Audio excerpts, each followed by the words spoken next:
letter of apology that they put out for being involved in the slave trade. So I'm going to give a little background on that.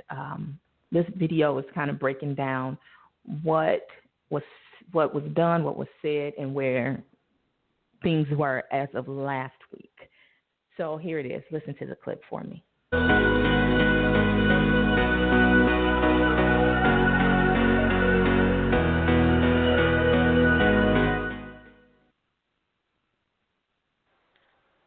Hey everybody, what's up? It's your girl Nia with One Purpose Magazine and host of One Purpose Radio.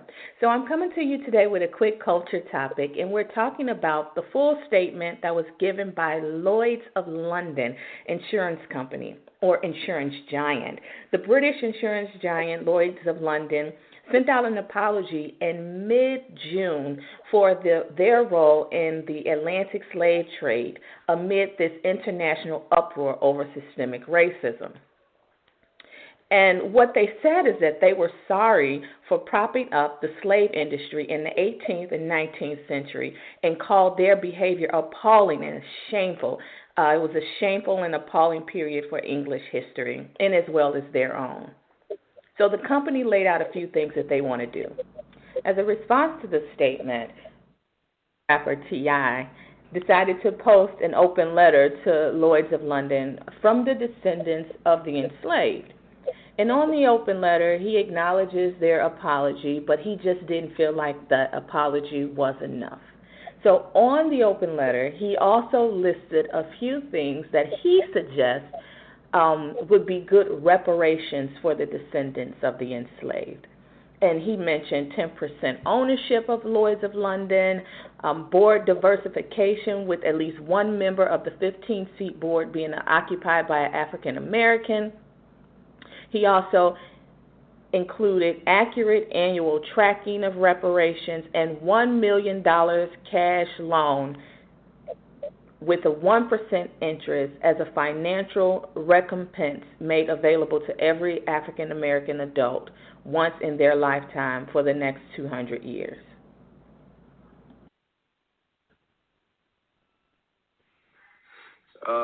This is the end of the first week of the Lloyd's of London call to action. So I'm giving you guys an update. The CEO has still not responded.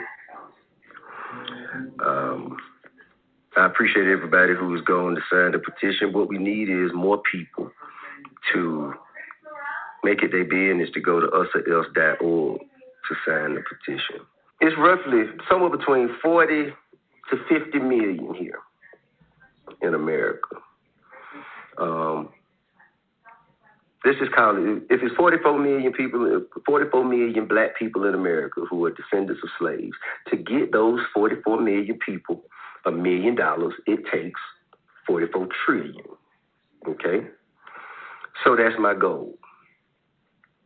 And I know you're probably thinking, damn, 44 trillion, that's a lot. Yeah, but when you look at how many companies have benefited off of the transatlantic slave trade, when you look at how many empires that are still in existence today and how much they're worth,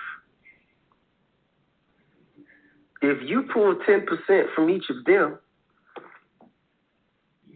and then you go to a brokerage account and if you have, let's just say we make it to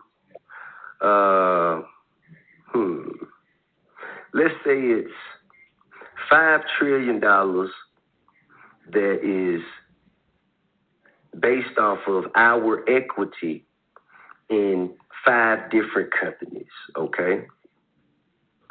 Not $5 trillion cash. I'm talking $5 trillion based off of this is the value of our equity in these 5 companies. We can take that $5 trillion, right?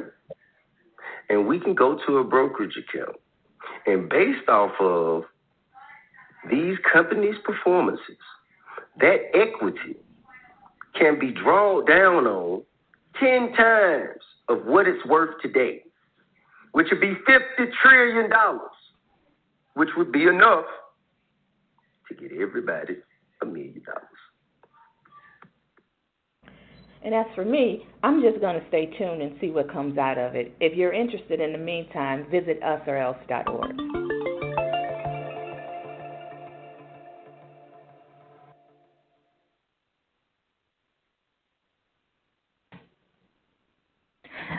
So that was an interesting breakdown by T.I. to inform us on his plan that he put out for reparations for Black people. And I thought it was interesting. So, like in the video or the clip, and I wanted to use that to just help inform and get the message out so that if you're interested in supporting the movement or the cause or his, he doesn't really need help, but I think that because he's done a lot to get the messaging out there, but it's just one of those things that I just want to say that I support because he's thinking, he's learning in the process, and I always talk about people doing that, and he has access to information and resources. So if nothing else, I think we should at least follow it and see what comes out of it. So I believe the website is usorelse.com, and I hope you're informed by that because that's the whole point. That's my agenda, is to help people come to a conclusion and understanding of things that is just a little complicated. And a lot of times we do not,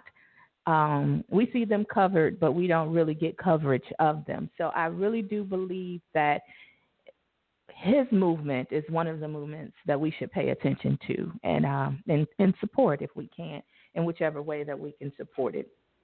So moving on, and I'm still in the culture topic. Just locally in Chicago, there has been an uprise in issues on the expressway. Now, not violence, but traffic accidents are not anything new. We have had issues with expressways in big cities for a very long time, but you all know that in the past couple of years, and mostly in the recent years, in recent time that we're in now, that there has been a rise in violence on the Bishop Ford, Dan Ryan. And we hear the stories and we don't hear about it being completely addressed in a way that helps us believe that there's going to be solutions to what happens on the expressways that get us into the city of Chicago. And many of us go to school in Chicago, and I know that a lot is closed down right now, but many of us, like myself, still have a reason to come into the city for work, of course. And, there's hospitals and all kinds of things in the city that people that live south of Chicago have to have reasons that they have to come into the city from the south. So many of us recently saw the viral video of the young adult who appeared to have been wounded carrying an automatic rifle running to a vehicle on the crowded Bishop Ford Expressway. We read the stories about the shootings on the Bishop Ford. Most recently, a 10-month-old baby was shot inside a vehicle. Back in May, the Bishop Ford was shut down because a body was found in the middle of the freeway. And the stories, they go on and on. My concern is that we